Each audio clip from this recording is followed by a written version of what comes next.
Assalamualaikum warahmatullahi wabarakatuh. Perkenalkan, nama saya Yoni Gunawan dengan NIM 33362000063 dari Teknik Sipil Universitas Sultan Ageng Tirtayasa.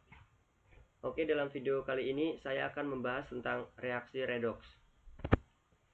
Langsung saja, ada beberapa pembahasan dalam materi kali ini, yaitu yang pertama pengertian bilangan oksidasi atau biloks, yang selanjutnya aturan-aturan penentuan biloks, terus pengertian reaksi redoks, penggolongan reaksi berdasarkan biloks, yang terakhir yaitu pengertian reduktor dan oksidator. Nah, kita lanjut ke pembahasan yang pertama, yaitu tentang pengertian bilangan oksidasi. Bilangan oksidasi atau biloks adalah jumlah muatan negatif dan positif dalam atom yang secara tidak langsung menunjukkan jumlah elektron yang telah diterima atau diserahkan ke atom lain. Beberapa atom hanya mempunyai satu biloks, namun ada beberapa atom yang mempunyai lebih dari satu biloks. Nah, bilangan oksidasi menunjukkan besarnya muatan yang disumbangkan oleh atom atau unsur tersebut pada molekul atau ion yang telah dibentuknya. Selain itu, biloks juga dapat digunakan sebagai alat bantu mekanik dalam penulisan rumus dan menyimbangkan persamaan. Kita lanjut ke pembahasan yang selanjutnya, yaitu tentang aturan-aturan penentuan biloks.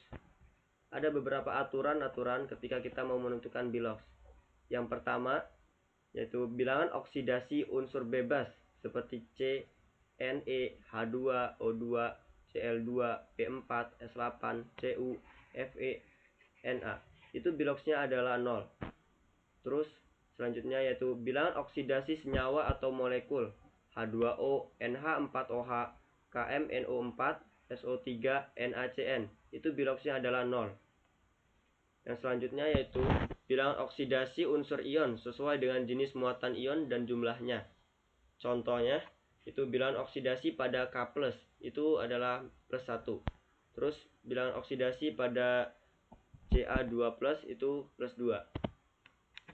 Lanjut ke aturan selanjutnya, yaitu bilangan oksidasi senyawa atau molekul ion adalah sesuai dengan jenis muatan dan jumlahnya. Contohnya pada NH4+ itu adalah +1 dan CO32- itu adalah biloksnya -2. Lanjut kita ke aturan selanjutnya, yaitu bilangan oksidasi unsur golongan utama itu seperti golongan 1A, 2A, 3A, 4A, 5A, 6A, yaitu sesuai dengan golongannya. Contohnya golongan 1A itu biloksnya +1, golongan 2A itu biloksnya +2, golongan 3A itu biloksnya +3, golongan 4A itu biloksnya -4, golongan 5A itu biloksnya -3, golongan 6A itu biloksnya -2, golongan 7A itu biloksnya -1, dan golongan 8A itu biloksnya adalah 0. Lanjut ke aturan selanjutnya, yaitu bilangan oksidasi unsur-unsur logam transisi. Itu biloksnya lebih dari 1. Contohnya pada Cu itu +1 dan +2, Fe itu +2 dan +3, dan pada Sn yaitu biloksnya +2 dan +4. Kita lanjut ke aturan selanjutnya. Bilangan oksidasi hidrogen dalam senyawanya adalah +1 kecuali dalam hibrida. Atom hidrogen biloksnya adalah -1. Contoh bilangan oksidasi H pada H2O, NH3 dan HCl itu biloksnya adalah +1 kecuali bilangan oksidasi H dalam NaH dan CaH2 itu biloksnya adalah -1. Kita lanjut ke aturan yang terakhir, yaitu bilangan oksidasi dalam senyawa O adalah -2 kecuali dalam peroksida, yaitu biloksnya -1, dan dalam senyawa biner dengan fluor itu biloksnya +2. Contohnya yaitu bilangan oksidasi O dalam H2O, yaitu biloksnya -2, kecuali bilangan oksidasi O dalam H2O2 dan BaO2 itu biloksnya -1, dan pada bilangan oksidasi O dalam OF itu biloksnya +2. Kita lanjut ke pembahasan yang selanjutnya, yaitu tentang pengertian reaksi redoks. Reaksi redoks atau reaksi oksidasi reduksi adalah reaksi kimia yang terdiri dari setengah reaksi oksidasi dan setengah reaksi reduksi yang disertai dengan adanya perubahan bilangan oksidasi atau biloks baik pada reaktan maupun produk. Nah, reaksi oksidasinya ditandai dengan adanya pengikatan oksigen, pelepasan elektron, atau kenaikan biloks. Sedangkan reaksi reduksi ditandai dengan adanya pelepasan oksigen, penangkapan elektron, atau penurunan bilox. Lanjut kita ke pembahasan yang selanjutnya, yaitu tentang penggolongan reaksi berdasarkan bilox. Ada beberapa penggolongan reaksi ya. Yang pertama yaitu reaksi redox. Nah, pada reaksi ini terjadi peningkatan dan penurunan bilox pada unsur yang terlibat reaksi. Bisa kita lihat pada contoh ini. Di sini ada Fe plus H2SO4 yang direaksikan menghasilkan FeSO4 plus H2. Nah, di sini bilox Fe awalnya 0, terus dioksidasi menjadi plus 2. Terus di sini ada bilox H2 yang awalnya adalah plus 1, setelah direaksiin itu mengalami reduksi menjadi 0. Lanjut kita ke reaksi selanjutnya, yaitu reaksi bukan redox. Nah, pada reaksi ini bilox setiap unsur dalam reaksi tidak berubah, tidak ada penambahan maupun pengurangan bilox. Bisa kita lihat dalam contoh di bawah ini. Di sini contohnya adalah CaO plus HCl menghasilkan CaCl2 plus H2O.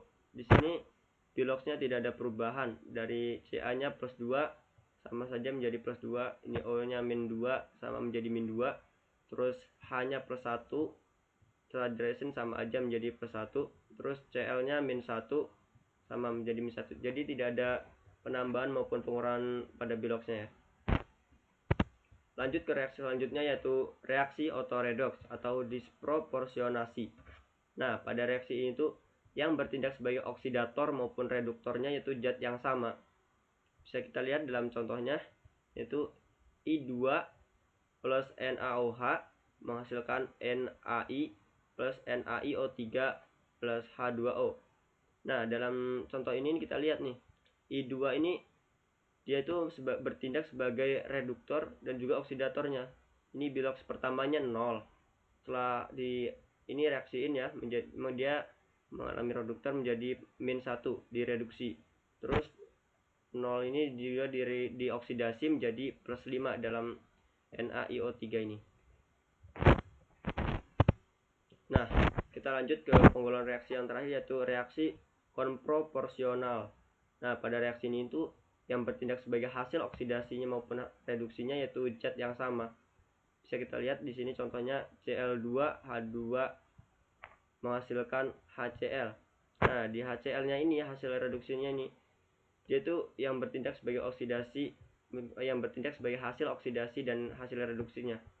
Bisa dilihat bilox awalnya 0 berubah menjadi min 1. Terus ini H2 bilox awalnya 0 berubah jadi plus 1. Jadi hasilnya ini merupakan hasil oksidasi dan juga hasil reduksi. Nah, kita lanjut ke pembahasan yang terakhir, yaitu tentang pengertian reduktor dan oksidator. Nah, yang pertama oksidator ya. Oksidator adalah senyawa yang memiliki kemampuan untuk mengoksidasi senyawa lain atau biasa dikenal dengan senyawa yang menerima elektron. Nah, oksidator adalah senyawa yang memiliki unsur dengan bilangan oksidasi yang tinggi seperti H2O2, MnO4-, CrO3, Cr2O72-, OSO4, atau senyawa yang sangat elektronegatif. Yang selanjutnya yaitu reduktor. Reduktor adalah senyawa yang memiliki kemampuan mereduksi senyawa lain atau biasa dikenal dengan senyawa yang mendonorkan elektron. Nah, senyawa yang berupa reduktor bisa pada unsur logam seperti Li, Na, Mg, Fe, Zn, dan Al. Jenis reduktor lainnya yaitu reagen transfer hibrida, misalnya NaBH4 dan LiAH4. Nah, mungkin segitu saja pembahasan dari saya. Terima kasih dan mohon maaf apabila ada kesalahan. Wassalamualaikum warahmatullahi wabarakatuh.